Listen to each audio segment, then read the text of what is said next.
Welcome to the Real Estate Podcast with Robert Ikard.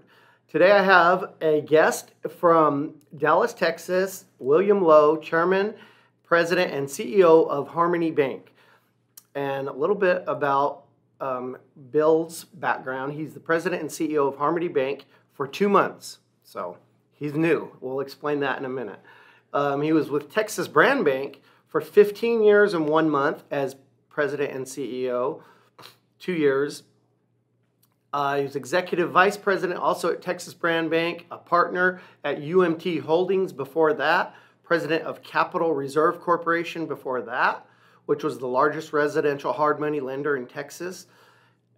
Before that, he was a Senior Vice President at Abrams Center National Bank. So he's a graduate of the Southwestern Graduate School of Banking. He has his diploma in banking. He has a Bachelor of Science degree from the University of Texas at Dallas. Great school. My son will be going there soon. So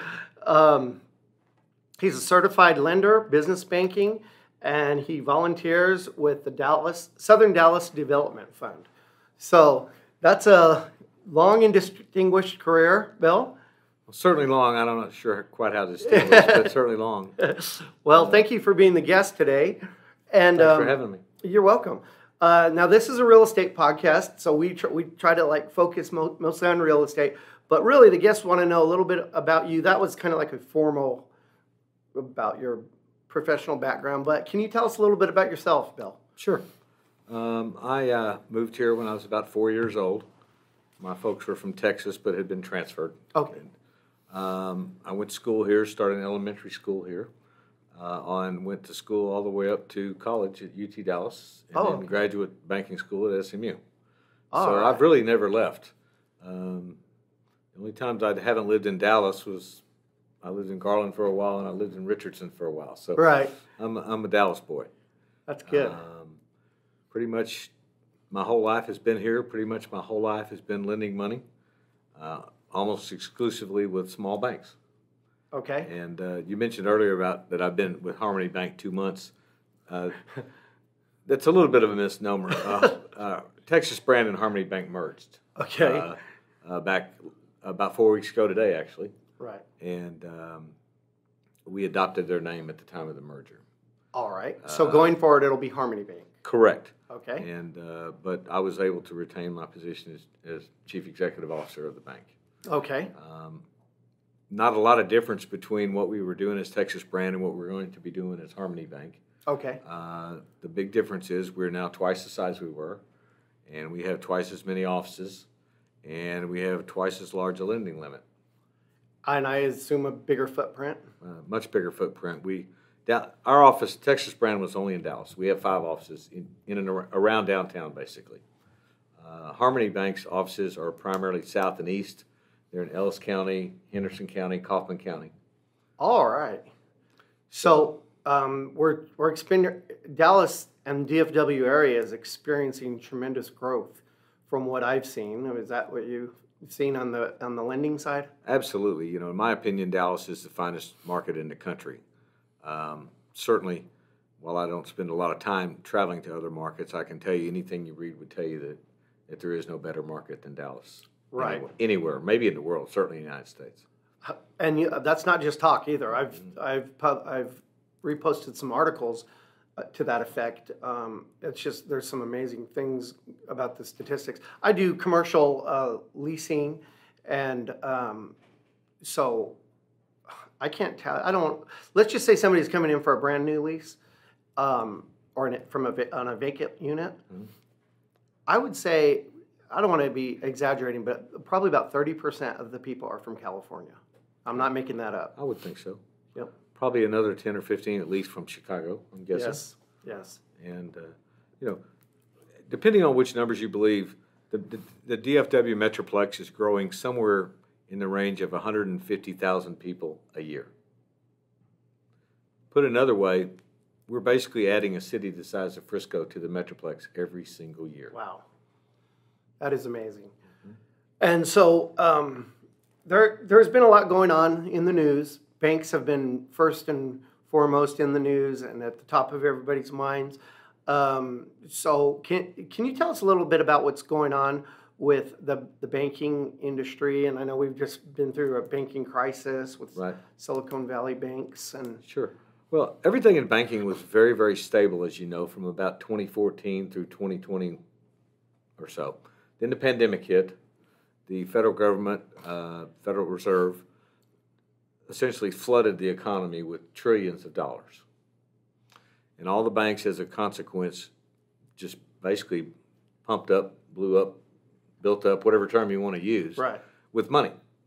While you certainly made any loans that you could, you couldn't make enough loans to keep up with the influx of money. And so what happened was many banks, some banks exclusively, some banks a little, bought government bonds with the money. Again, that's supposed to be the safest investment a bank can make, is a government bond. Well, the way bonds work, if you don't know, I'll explain, most people do, or a lot of people do. Oh, we like to explain things because we have very young listeners and a wide range of listeners. So we don't want to assume anything in these podcasts. So the value of a bond is inversely proportional to the rate. So let's say if you have a $1,000 bond at 1% and the rate in the market's 1%, your bond's probably worth $1,000, right? Right. Par value. Par value. What happens if the market rate's 5% to your value of your bond? Right. It goes in the ditch, right? Yes. So essentially, that's exactly what happened to Silicon Valley Bank. They had more money. They grew, I think they grew their deposits 4 times in 2 years. They literally couldn't loan the money out fast enough. So they bought government bonds. And then they got saddled with them when the rates went up. Yeah. Now, the mistake they made was, they bought, number one, they bought real long-term bonds. Oh, okay. Chasing higher yields. All right.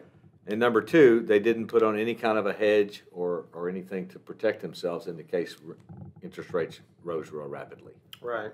Now, in their defense, interest rates have only risen as rapidly as they have this year, one other time in our history. I mean, the prime rate. Is that right? Yeah, the prime rate is up 5% in the last 14 months, from 3.25% to 8.25%.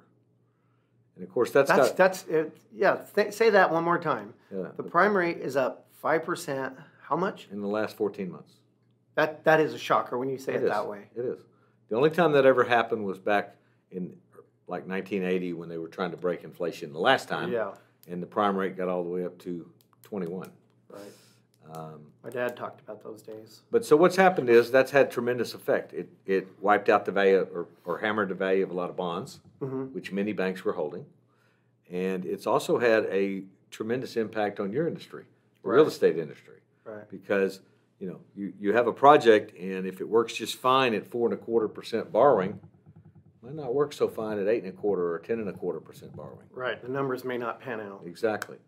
And one of the things that a lot of people are scared about right now is there is literally hundreds of billions of dollars of loans, primarily office buildings, coming due over the next 2, 3, 4 years.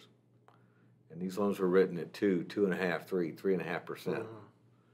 And you couple that with the demographic changes that have occurred because of the pandemic, the work from home movement, et cetera. So now you got this office building that you paid X dollars for, and you financed it 3.5%, and now it's 70% lease or 60% lease, and the rate goes to 9%. You can imagine what happens to the value of your office building. Well, there's going to be a lot of REO property. Well, I don't want to speak in acronyms. Why don't you explain what REO means? REO is real estate owned. Basically, that's a fancy name for a foreclosure by a bank or a financial institution. Or bank owned. Correct. Or REO property. You're starting to see this already. I read an article yesterday, and I'm not picking on them, but you're massive price cutting on offices in San Francisco, Seattle. San Francisco particularly, they've got lots of buildings running 30, 40, 50% vacancies. Yeah, I'm not sure if that's not an anomaly there because there's just so much street life. But it could. I don't know that it's real pleasant going into the office. Right. In some places. Well, and I think they have it twofold. Number one, the street situation, which is bad in San Francisco. But in San Francisco and in Seattle, I think you have both The other big issue is the tech situation. Oh, yeah. A lot of layoffs in the tech industry. Yes. You look WeWork, right? Mm-hmm. Just one example, not to pick on them, but they've laid off a ton of people. Right. Even Amazon and some of the others have laid Microsoft, off people. Microsoft, yeah. Pretty much across the board. Correct. I've noticed the tech companies have been shaving off big tech labor. Yes, big right. tech, yes. And at one time, Uber was going to occupy a brand new tower over in Deep Ellum, if you recall. That's right. That's not going to happen. Okay, I didn't know that. So they're trying to sublease that. So, a lot of cross currents going on in the banking and real estate industry, and the reality is, for better or worse, the two are kind of tied at the hip. Oh yeah. They are. There's an old saying in banking, is that the developers will borrow as long as the bankers will lend. And I think you're seeing now that bank lending is cutting back very sharply. Many banks have stopped entirely. Most banks have at least slowed down or cut back. Now, what does that mean exactly? Have the banks stopped, or has the demand stopped, or both? I think to a degree both. I think there's still demand out there. Clearly, at the current rates, not as many projects are viable as would be at lower rates. But I think there's some banks that have basically just pulled out for all practical purposes. Of real estate. Of lending of any kind, particularly real estate. Because you actually have the same problem with rates on the other side. Let's say you don't have a real estate company. Let's say you make widgets. Whatever, right. It doesn't matter. Right. How much money are you going to borrow at 9 to make widgets versus at 4? Right. Does it still make sense for you to make widgets? Or, changes the economics of everything. Or tractors, or right. It doesn't matter what it is right. that you make. It changes the economics completely. Well, the thing is, like you say, it's not real estate. It's the whole economy it's affecting across the board. I mean, even a car loan probably is up. I haven't checked, but they're probably up. Absolutely. And you're seeing some other signs, too, that are concerning. There's some increases in past dues and repossessions of automobiles, increases in delinquency rates on credit cards. Because you got to remember, not just businesses, but the consumer. There was a flood of money, as I said, came into the economy from 2021, et cetera. And it's pretty much been dissipated from what they can, what I read. And so folks are struggling. And it's a sad thing, but it's a fact.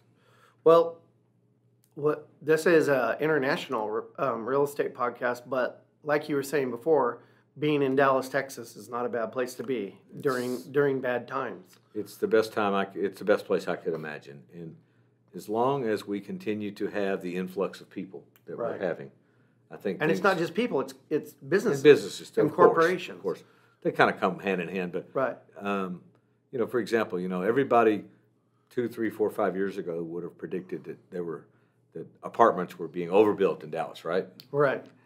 It did seem like that. Yeah. 95, 96% occupancy rates. Right. Even so.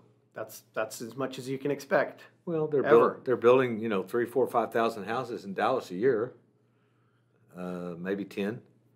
If you have 150,000 people move here, where are they going to go? That's true, and I think we're getting a little bit better people in terms of the economics and the wealth of the people coming here. Then they don't seem like they're just. In other words, what I'm trying to say is there's people of means coming here. It's not just people just desperate, kind of like the Great Depression where they loaded up a buggy or something and went somewhere. These are people that are coming here with a lot of money. I think one thing we're seeing, for example, depending on who you believe, somewhere between 30 and 40% of the house sales in Dallas are for cash. Yeah. Okay. Oh, that's crazy. It doesn't really matter that the mortgage rate's doubled if you're paying cash, right? Right. No, it doesn't. It certainly affects people that are buying starter homes, second homes, first home, second home, whatever. But particularly to your point about the influx of people from California, right. They sell their house out there, for what they think is a fair price. They can come to Dallas, get double or triple the size house, pay cash for it, and still put money in the bank. Right. And it's very appealing to a lot of people right now. We actually went through, in my age, we went through the same phenomenon back in the late 70s when JCPenney moved here from Dallas. Oh, okay. From New York. due to when was this? In the late 70s. Oh, okay. And what happened? Same thing. So they sold their place in Manhattan. Oh, okay. Went to Plano, saw they could buy, a 5, 6, 8,000 foot house and put half their house proceeds in the bank. And however, it wasn't all roses for them because they did all this and then summer came. And so they found out it was a little different.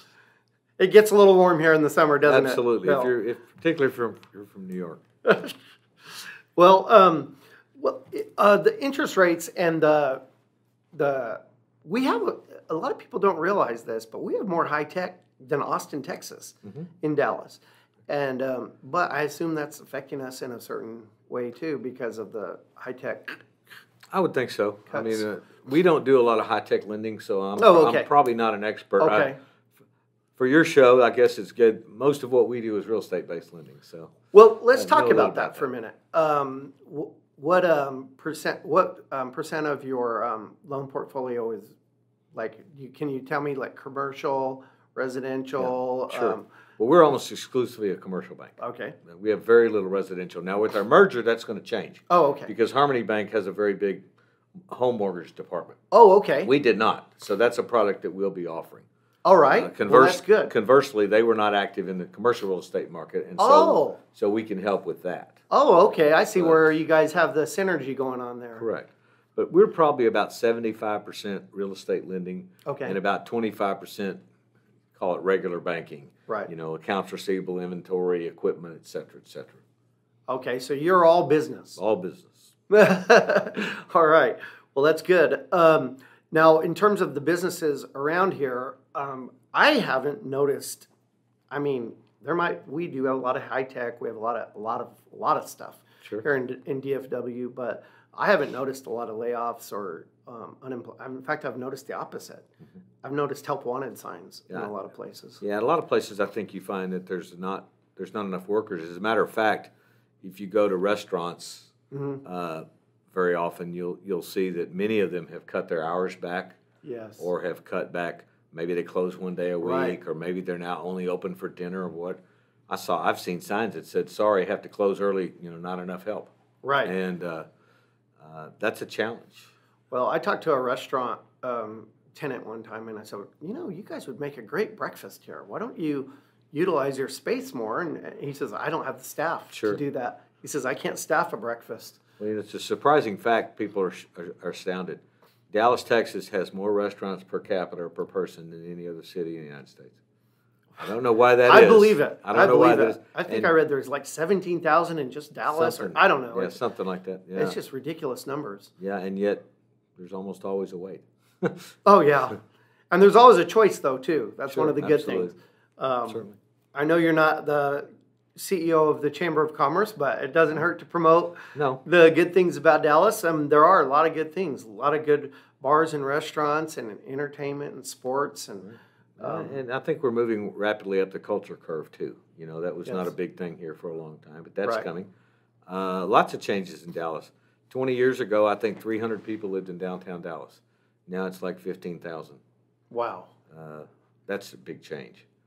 I didn't realize it was so low 20 years ago. Yeah, it's like there was one building basically that had people in it. Oh, okay. Another big change in Dallas is the condominium housing. 20, 25 years ago, that was basically nothing, non-existent. And now it's a very popular thing in Dallas. Condominiums, you can, have ups and downs or goods and bads, but the fact is you get a lot more houses, per square foot or per acre of land than you can with single-family homes. Yes. And that's been a big change here in Dallas in the last 20 years that I've seen. Yeah, I mean, I've seen also like these residential housing developments just go up and boom, they're just all sold. Right. Just seems like overnight almost, or pre-sold. Right. And I don't think that's really stopped. Well, I think there's still a housing shortage. The city has changed so much. I mean, when I was a young man, a kid, I watched them build LBJ. Yeah. And, that was about as far out as anybody went. Okay? And now, a first-time home buyer, I mean, you're probably looking at going to Keller or Prosper or Forney or something like that, which, when I was high school, junior high age, I mean, that was in the country. Right. And now it's part of the city. So it's a serious difference. Well, what is the appeal of Dallas or DFW? What is the appeal that you would see that outside business or an outside individual might look at? You know, again, I think it's the fact that so many people have come here and done so well. I mean, one of the things I've always thought about Dallas is the fact that Dallas is basically exists only for business. You know, we don't have a beach. We don't have any mountains. There's really not anything to do here but go to work, if you think about it. Yeah. And there's no distractions. And so, you know, Dallas has just been a constant boom town for businesses. Obviously, in Texas, you know, we have no state income tax. Dallas has no city income tax. Very low regulations by comparison with many states. And cities. Yeah. And cities. And I think a very business-friendly atmosphere. And these things kind of feed on themselves both ways. Mm-hmm. You know, when cities start having problems, like some of the ones we mentioned earlier in California and Illinois, you know, it becomes a self-fulfilling prophecy. The more people that leave, then they raise the taxes, so more people leave, so they raise the taxes, more people. Same thing happens in reverse, and that's what's happening, I think, in Dallas. The more people move here, the better it gets, the more jobs there are, the more tax revenue there is, et cetera, et cetera. Right. Now, you get some things that are not so great. You know, obviously, you know, the crime rate becomes a problem. Infrastructure becomes a big problem, roads and schools, traffic. Well, I'm not here to beat up Austin today because I went to school there. I met my wife there. And but it just seems like Austin, we're getting very local here, but that's all right. Austin was not built to, I mean, I went to school here a long time ago, or in Austin. And then my sisters lived here forever. So I've seen both cities, and I also went to SMU, but the law school. I took some extra tax classes after law school. Anyway, what I've noticed is that, or what I've seen is Austin never wanted to grow, but they grew anyway. Right. But Dallas, I don't think ever had that problem. Right. What is your opinion? You have a much better view on that. I would agree. I think Dallas was built to grow. Yeah. I mean, for example, when I was younger, you too, Collin County, Plano, et cetera, was just a little bitty town. Right. Frisco was non-existent. And now there's, I don't know how many million people in Collin County. Yeah. The statistics that I've seen say that in 20 years, Denton County will be as populous as Dallas County. Wow. Yeah. And so, plus, you know, the other thing we have here is the space. I mean, if you think about it. Right. You know, DFW is, I don't know how big it is, but it's probably close to about the size of Rhode Island or something. I mean, right. Physically. Yeah, physically. And so, you know, if you get in a plane or a helicopter and get up above it, even though you think it's crowded and all, you can see just how much land is still out there and available. That's true. There is. And we are growing in every single direction, north, south, east, and west. Correct.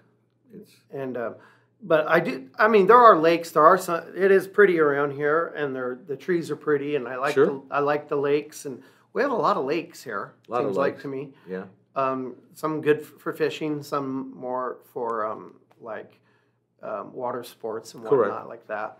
But so tell us a little bit more about your career as a lender. Sure. Okay. Have you always? I know I read it. Your deal. You've mostly been in the C-suite. It looks like to me. Well, not mostly. For a while. Okay. I had to pay my dues and work my way up too. I spent probably 20 plus years, starting from the very, very bottom in banking, up into becoming a senior lender. Okay. Before I was able to step into the executive management. And what did you like most about any type of lending you enjoyed? Looking at more than another? Probably real estate. I like the idea of loaning money and watching something get built. Oh, yeah. That was kind of cool. Yeah. And it didn't matter if it was a house or a building or a retail center or office or a warehouse or what, it didn't matter. Just the fact that, seeing, and even today I can drive by and say, when I finance that or I finance this, I'm sure the person that built it gets a big charge out of it too because they really did the work. But the fact that we were able to participate in it meant a lot to me. That's great. I've always enjoyed it, and I've always had kind of a bias towards real estate lending. Oh, okay, that's good. Yeah, it is exciting from that standpoint. That's why I like working in it. At Jim Lake Companies, of course, we do urban redevelopment. Right. And we're doing we're working on Cedar Hill right now, and we've done Waxahachie, and Right. so and also downtown in Bishop Arts, Sure. and so it is nice to see. It's also nice to see take that a step further. What we do is we don't tear it down. Right. We keep it. We Right. keep the historical aspects as much as possible on many buildings. I mean, not everything we have is historical. Of course not. Yeah. Some Well, of it. we've always had very much of a similar interest in a similar bent to our philosophy, in that we have established banks in redeveloping or growing, urban renewing type areas. As you probably know, we started in Garland originally, and then we came here to Uptown when it was still not near like it is now. It's 10 Actually, years. I don't know the whole history, so I'm glad for you to tell it. All right. Well, the bank started in Texas Brand originally started in Garland. All right. And then we bought this office here in Uptown. Okay. Uptown was nothing like it is now 10 years ago. Oh, it's beautiful here. Subsequent to that, we opened the first and only bank in the Cedars. Oh, okay. We're actually moving from our temporary facility into a new building here next year. Okay. So we're very excited about that. We're still the only bank in the Cedars. Oh, wow. After that, we opened a branch in Deep Ellum, where we're the only bank. Okay. And then after that, we opened one in Bishop Arts, where we're the only community bank. There's another one of our big bank brethren there, but I was there like a week ago at that branch. good. But as a consequence, what's happened is we're in these areas. Two things: one, we have now basically surrounded downtown, which was our goal. Okay. We're not big enough to compete downtown, but we knew we could compete in the outskirts. So we've now are northeast, south, and west of downtown. And number two, we're basically in areas where there's no bank, which always appealed to me, made sense to me. Yes. Now with this merger, we're able to tap into a lot of markets we weren't into before. As I said, we now have offices in Waxahachie, Ennis. Awesome. We have offices at Cedar Creek Lake, in Kemp, and Seven Points. We also have an office in Italy in Ellis County, and we have an office in Rice, Texas, in Navarro County. And so kind of south and east of here. Oh, all right. And so we're looking forward to the growth, and as I said, the new products, the bigger size, gives us a lot more horsepower to do banking business. Well, I think there's more bandwidth for growth in some of these other places as well. I mean, although Dallas does have I think we have more land than any city major metro city in the country. I read at some point. Well, I think urban land. For example, I think I read that DFW Airport is basically the size of Manhattan Island. It's like it's huge. However many tens of thousands of acres that it is. Right. And it's a beast. I think Dallas County is literally roughly the size of Rhode Island.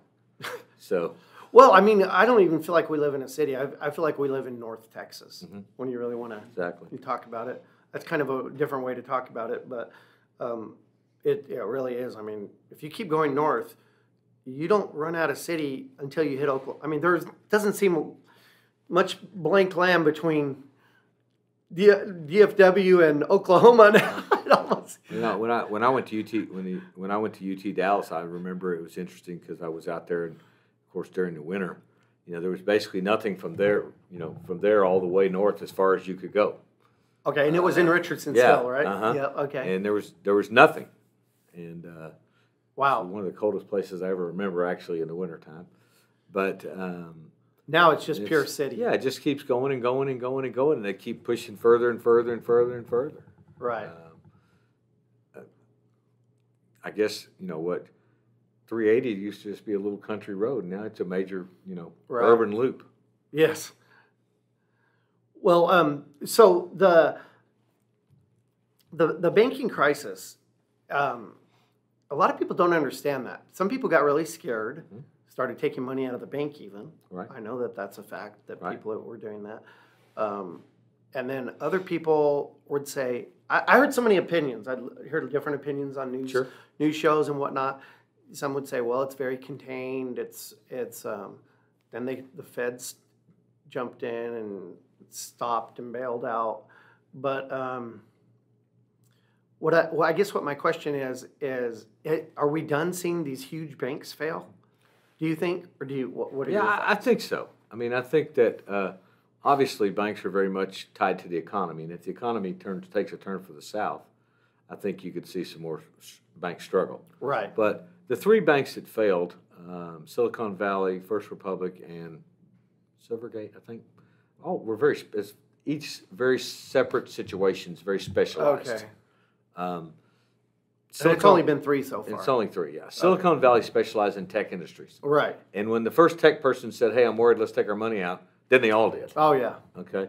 At one point, just to put this in perspective, Silicon Valley suffered, from what I read, a withdrawal of 25% of their deposits in one day. Wow. That's panic. That's panic, right. First Republic, their situation was totally different. They attracted a very wealthy clientele on the basis of, Robert, if you'll leave all your money here and check it, I'll make you a jumbo mortgage at 2.5%. Right. Where you bring all your business to them. You said, that sounded like a good deal. And then all of a sudden, you found out you could make 5% on your money, so you took all your money out. First Republic was still stuck with all the 2.5% mortgages. Oh, okay. Doesn't work. Get it. And then the situation Silvergate, I think it's Silvergate, I hope that's right, was really tied to crypto. Oh, issues. okay. So they're very much a one-off now. Right. To your point, banking is very much a trust-centered business, and the reality is that any bank can be the victim of a bank run, particularly now with the digital banking and the social media and all that stuff. You've seen pictures in the 30s and 40s of people lined up outside their bank, right, on a bank run. Well, now it's just like that. Yeah. And so, but the banking system is strong. It's in good shape. It's healthy. Very few weak loans. Well, I think also the country's strong. We don't have to get into politics. It can go either way, but I'm just looking at the big picture. We have another generation coming. Some countries cannot say that. True. They can't say we have more generations on the way. They got real demographic problems coming down the pike. We have natural resources. We're completely wealthy. We can feed ourselves. We can go on and on about some of the benefits of the United States, but we have two oceans on either side of us as well. Right, which can be a buffer and also a benefit, and absolutely, and all that. That's a good point. And we could go on and on with the things that I see that are positive about the United States in the future. Right. I think they asked Warren Buffett one time about the United States, and he just says, I would not bet against the United States ever. He never has. No, he hasn't. And he's become arguably, not the richest man in the world, certainly one of them. You're right. And certainly made his shareholders wealthy by believing in America. And it's interesting. He's an interesting person. If you think about it, the companies that have made him rich are like Coca-Cola and companies like that. Right. All American companies. Yes. I think about Wrigley's gum. He bought that. Things you wouldn't think of. But so we live in Dallas, and you know a lot about Dallas. What do you think's attracting people? You said also the low taxes and things like that. But are you seeing development, like continue the retail development to continue? I meant to say residential development as well as commercial development. Are you seeing it continue strong? Absolutely. Or I don't really have a real good pulse on all that. Absolutely. From what we can see, the builders are basically selling houses as fast as they can get them up. The problem is it's taking longer and longer to get them up. Oh, both okay. because of materials problem and labor shortages. Okay. It's interesting, even though economic growth in the United States is slowed compared to historical standards, the unemployment rate is still near an all-time low. Right. And actually, that's a lot of people, they'll judge the whole economy on nothing but that. Right. And it's not a bad way to judge it in a lot of ways. Certainly. I mean, you have a finance degree, and but when the jobs are out, when the unemployment starts rising too high, that's a tough one to overcome. Well, I think Ronald Reagan was quoted as saying is a recession is when your neighbor loses his job, right, and the depression is when you lose your job. Right. Right. And so, as long as the employment rate remains strong, things look pretty bright. And Dallas and Texas, particularly Dallas, but all of Texas is, I think, the land of opportunity. And we welcome folks here. Okay. How big is the bank now? The Harmony Bank. We're about $700 million in assets. Okay. Which we have 11 offices. And even though that sounds like a whole lot of money as banks go, that's still pretty small. Well, it's small, but it allows you to not be as bureaucratic as some of the bigger banks. You would consider yourself a community bank. Right? Absolutely. Yeah. Absolutely. And we, at our size, you get to know your customers. Right. You get to remember them. People come in here and they see the same people time after time after time. Right. And to me, there's nothing. I've spent most of my career working in community banks. I've never worked for a big bank. And while I think there's certainly places for big banks, and they have value that they do things we can't do. Or don't want to do also. Don't want to do, especially. In general, I think the average businessman or businesswoman is much better off with a small community bank. Right. And, we're a little biased. We'd like it to be Harmony Bank. But right. If not, there's lots of quality community banks in the Metroplex. Yes. And if you don't bank at one, I would ask you why you don't. Because it's what everyone needs to do, in my opinion. Yeah, and I've also noticed that I think personally, let's just talk about the banking system altogether. Mm-hmm. The banking system is healthier because of smaller banks. I think the bigger banks, if you don't ever meet you say I like to get to know people. Well, you probably know people and you know more about them. And I guess what my point is, you can know more about your customers, and it's the C. And you want to talk about the 5 C's in banking, or if I can remember. Yeah. Well, let's see. It's character, credit, capacity, collateral, and conditions. Let's talk about character. I'm glad I made it. I wouldn't have made it, but I remember those 5 C's. Sure. So the character is what we're kind of talking about right now, right? Right. I mean, I think again, those are all important. But at the end of the day, in general, from a lending standpoint, someone that has strong character will do everything in their power to see that their loan gets repaid. Right. It's easy to pay back loans or be a good borrower when times are good. It's harder when times are tough. And right. That's really kind of determines the credits and the people that the bank customers that we would like to have is those that would struggle through and continue with their success even in tough times. Actually, part of this, what's happened with the interest rates is there's been a massive drop in bank deposits where money has flown to treasury bonds, treasury bills, money market funds, etc. It's come out of the banking industry. And so there's considerably less money to lend. Okay, I did not know that. Yes. But, so the days of where you were overflush with cash, those are gone now. Yeah, it's always the same in banking. It's always chicken or feathers. It's we have too much money and not enough loans, or we have too many loans and not enough money. It's always that way. I assume the demand's gone down a little bit too. A little bit, although we're still seeing it. I mean, there's still deals that make sense.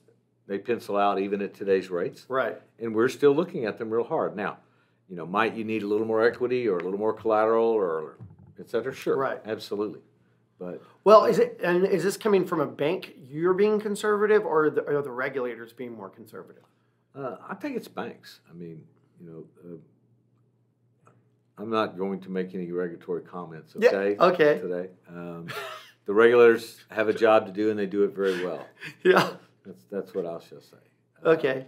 No, the reality is, a lot of people lose sight of the fact about the regulators is the regulators don't write the rules. Okay. The regulators are the policemen. All the rules the regulators enforce are written by Congress. Right. So basically, if you're speeding and you get a ticket, don't blame the policeman. I mean, he didn't set the speed limit. Right. Well, it works the same in banking. The regulators are the policemen or women, and they write the tickets when you break the rules. Right. But I would say that banking, pretty much for the last 5,000 years, has been the same. It's a risk business. It's a risk management business, and those that learn to manage risk safely in banking do pretty well. Now, the Fed can control how much your core deposits sure. how do they affect you? Sure. What can they do to either free up money or loosen up money sure. that you're subject sure. to? Well, the Fed has two purposes. They have a regulatory arm too, primarily big banks. But where they would affect us, and it's very indirect, is the Fed can essentially put money into the system or take it out. And they do that pretty much generally based on what Congress does. Okay. You know, if you have deficit spending, which we've had for 20 years, as far as I can see, yeah. I don't think we've had a balanced budget in 25 years, but if there's deficit spending, then the Fed has to make that up by issuing bonds and basically creating money out of thin air. And when they do that, that's what produces inflation. Well, I guess I was asking about, I guess what I was trying to get at was the reserves. That's right. Another thing that affects you, right? Yeah. Has that changed, or I don't not really. They've not really pulled that string. Okay. The Fed can loosen the reserve requirements or tighten them if they want to affect the money supply. But so far, it's not been, too much. Okay. Well, thank you very much. Now, how do people contact you if they want to, like, say they're wanting to move to Dallas and they need a bank or a banker? Sure. How can they contact you? Well, our website is harmony.bank. My email is william.lowe@harmony.bank. Okay. And I also wanted to thank today Connor Leach and Cameron Short for their technical assistance with this podcast. And, I think you're going to get some new customers if they hear this podcast and they're coming your way. I'd be happy to talk to any of them. Please give us a call. Come see us online, however you want. Right. And we can also help with your real estate needs at Jim Lake Company. So thank you all for tuning in today, and we'll see you at the next podcast.